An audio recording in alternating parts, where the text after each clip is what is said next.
salam budaya bagi saudaraku pecinta budaya Nusantara.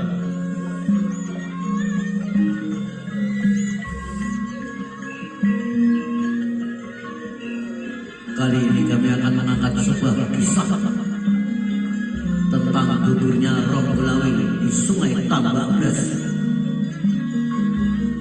karya DDS Hargono.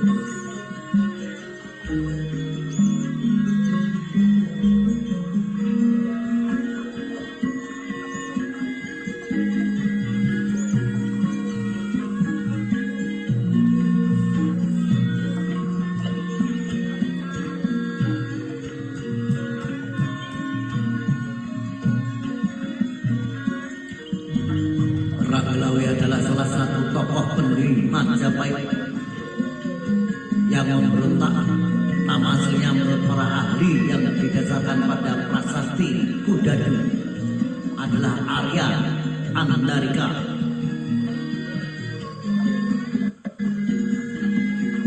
Belawi memberontak ketika ia menjabat sebagai Adipati Tuban dan Pasangguan Kerajaan Majapahit.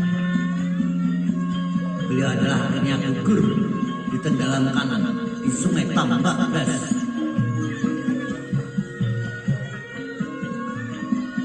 Ditinjau dari biografinya menurut Kidung Panji Wijaya Karna dan Kidung Ranggalawi, disebutkan bahwa Ranggalawi merupakan putra Arya Wiraraja yang menjabat sebagai Adipati Sumenep Madura. Dalam kedua kidung tersebut juga disebutkan bahwa Ranggalawi memiliki dua orang istri, yakni Marta Raga dan Tirta Wati.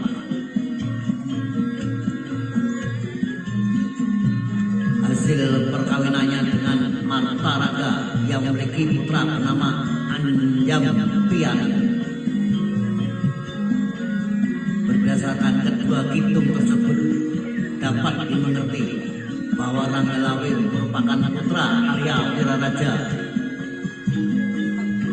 Kabar tersebut rupanya bertentangan dengan serat Pararaton dan Kidung Harsa Wijaya.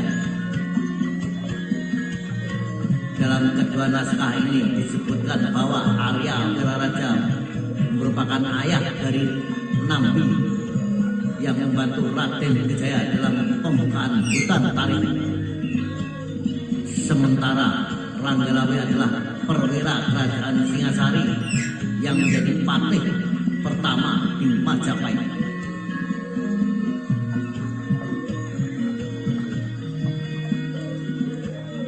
Sementara itu berdasarkan Kidung Sorandaka dan Babat Tanah Jawi versi Grandris, disebutkan bahwa Arya Wiraraja dan Prana Raja adalah sama. Akan tetapi menurut Slamet Mulyana yang mengaku pada prasasti Kudadu bahwa Arya Wiraraja dan Prana Raja merupakan dua tokoh yang berbeda.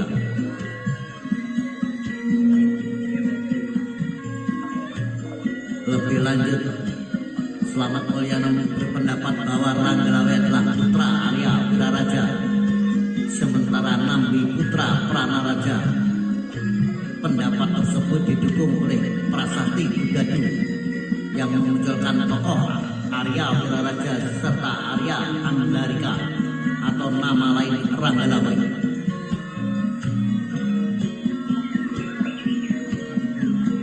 Kidung Harsa Wijaya memaparkan bahwa patih pertama Majapahit adalah Ranggalawi.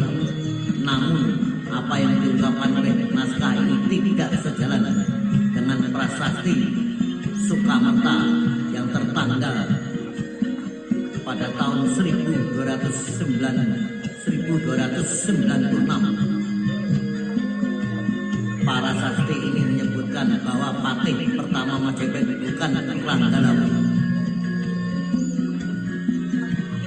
Sementara ditinjau dari riwayat hidupnya, kisah Ranggalawi dapat ditarik dari mulai tahun 1292 Masehi. Pada tahun ini Ranggalawe mendapat perintah dari Arya Wiraraja untuk membantu Raden Wijaya membantu membuka hutan tarik yang kemudian dikenal dengan Majapahit. Nama Ranggalawe sendiri diberikan oleh Raden Wijaya. Rangga berarti Satria, sementara Lawe bermaksud benang atau wenang.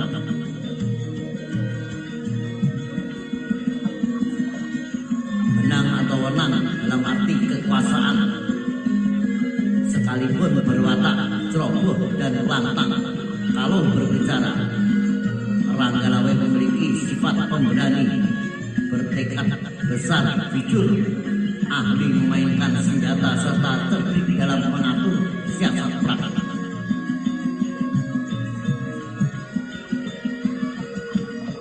Pada saat berperang dengan Jaya Katuang, Ranggalawe membantu Raden Wijaya menyediakan 27 ekor kuda dari Sumbawa untuk menggempur benteng atau benteng timur ibu kota Kediri. Dalam serban ini Ranggalawe dapat membunuh pemimpin benteng bernama Segara Winotan.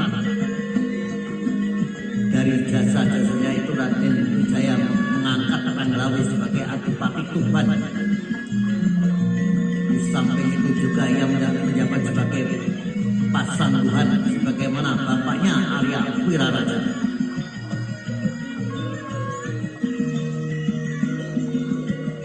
Sementara mengenai kisah gugurnya Ranggalawe, latar belakangnya dikisahkan dalam Serat Palaraton dan Kidung Ranggalawe. Dalam kedua naskah ini dikisahkan bahwa gugurnya Ranggalawe karena memberontak terhadap Majapahit. Pemberontakan itu dipicu oleh kekecewaan Ranggalawe atas keputusan Raden Wijaya yang mengangkat Nambi sebagai Rakyat Patih. Bagi Ranggalawe, sejujurnya jabatan Rakyat Patih dianugerahkan kepada Lembu Sora yang dipandang lebih cakap dan berjasa kepada Majapahit. Karena Sultan Mahapati atau Diat Halayuda, Ranggalawe menghadap Raden Wijaya menuntut agar kedudukan Nambi sebagai Rakyat Patih digantikan Lembu Sora. Sementara Lembu Sora sendiri menghendaki Nambi sendiri sebagai Rakyat Patih.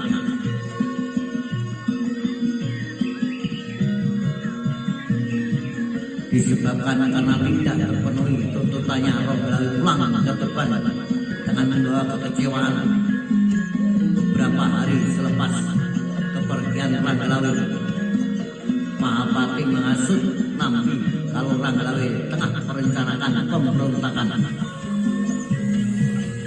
Mendengar pernyataan Mahapati, maka Nambi beserta Lembu Sora, Kebuana Brang dan pasukan Majapahit menyerang Kadipaten Tuban.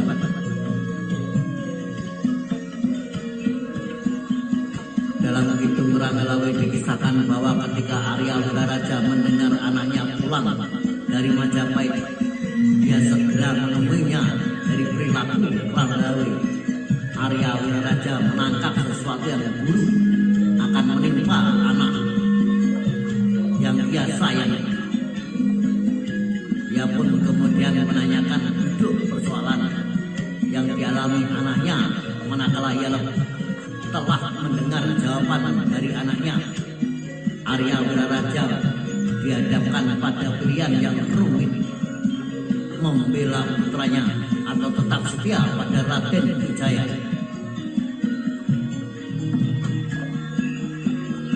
Selang beberapa saat Arya Wiraraja memberikan nasihat pada Ranggalawe agar tetap setia pada Majapahit.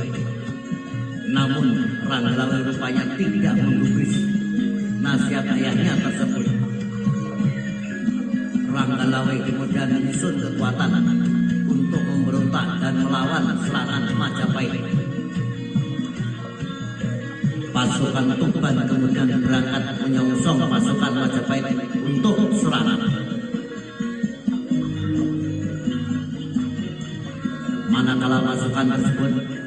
menyeberangi sungai Tambak Beras.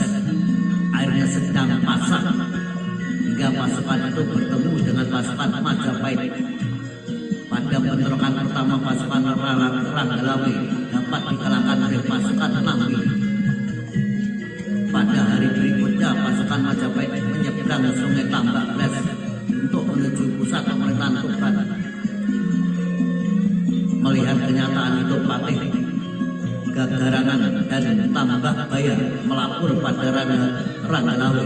Setelah laporan itu Ranggalawe memerintahkan pasukannya habis-habisan menghadapi tentara Majapahit.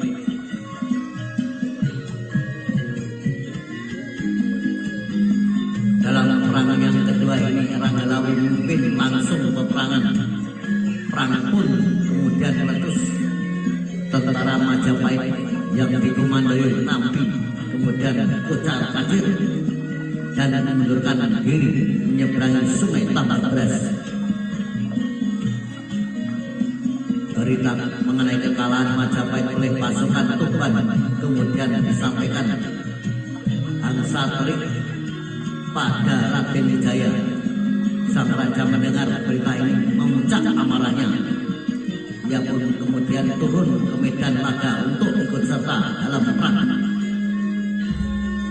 Prajurit tambahan Majapahit kemudian bertolak ke sungai Tambak Beras untuk memberi bantuan pada sisa-sisa pasukan Nambi yang porak-poranda.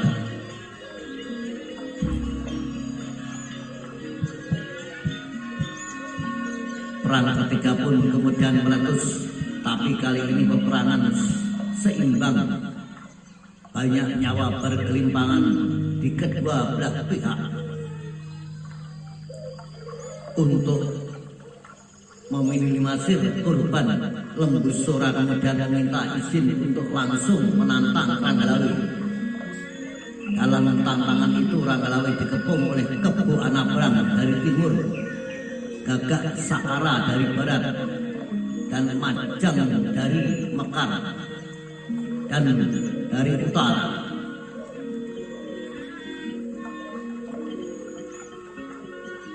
Pertempuran sengit terjadi di sekitaran sungai dengan masing-masing mengendarai kuda perangnya.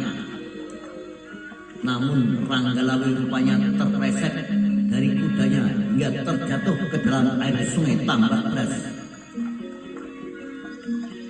Ranggalawe kemudian ditenggelamkan oleh Kebo Anabrang hingga tewas kehabisan napas. Setelah gugurnya Ranggalawe dalam perang yang ketiga itu, pemberontakan Tuban dapat dipadamkan. Melihat anaknya telah tewas, maka selanjutnya Arya Wiraraja yang merasa sakit hati menghadapi Raden Wijaya untuk mengundurkan diri dari jabatannya. Yang menagih janji pada Raden Wijaya yang ingin membagi wilayah Majapahit menjadi dua bagian.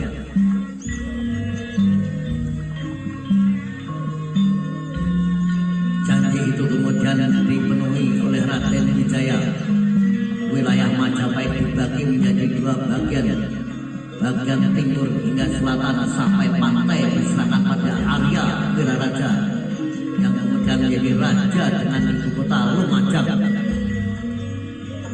Bagian barat dikuasai Raden Wijaya dengan ibu kota Majakerta.